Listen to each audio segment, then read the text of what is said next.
Hello viewers, আজকে আমরা 25 fit বা 38 ফিট একটি ফ্লোর প্ল্যান দেখবো, যেটার জন্য অনেকে রিকোয়েস্ট করেছেন এবং এটি করতে টোটাল কত টাকা খরচ হতে পারে এটার ভিডিও শেষে আমরা বলে দিব। তো চলুন ভিডিওটি শুরু করি। এটা হচ্ছে যে 950 স্কয়ার ফিট, যেটা 2.18 ডেসিমল জায়গাতে। এটা হচ্ছে যে মেইন এন্ট্রিটা, গ্যারেজের পাশ দিয়ে এখানে একটি কার পার্কিং রয়েছে, এই পাশ দিয়ে এন্ট্রি হয়ে এটা হচ্ছে যে গেস্ট রুম, সাথে অ্যাটাচড একটা টয়লেট রয়েছে গেস্টদের জন্য পাবলিক জোন হিসাবে এখানে।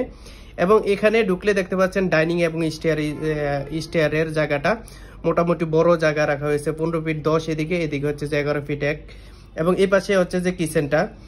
আর এই দুইটা হচ্ছে যে বেডরুম রয়েছে, বেডরুমের সাথে এটা হচ্ছে যে একটি কমন টয়লেট। ওভারঅল এটা চাইলে কিন্তু আপনারা সুন্দরভাবে ডুপ্লেক্স করতে পারবেন, কারণ মাঝখানে সিঁড়ি রয়েছে এবং উপরে দিয়ে যদিও আপনারা এই ডাবল হাইট রাখতে চান রাখতে পারবেন। তো এই বিল্ডিংটি করতে দোতলা ফাউন্ডেশন দিয়ে একতলা কমপ্লিট করতে আপনাদের বর্তমান বাজার দর হিসেবে খরচ হতে পারে আপনার 20 থেকে 22 লক্ষ টাকা।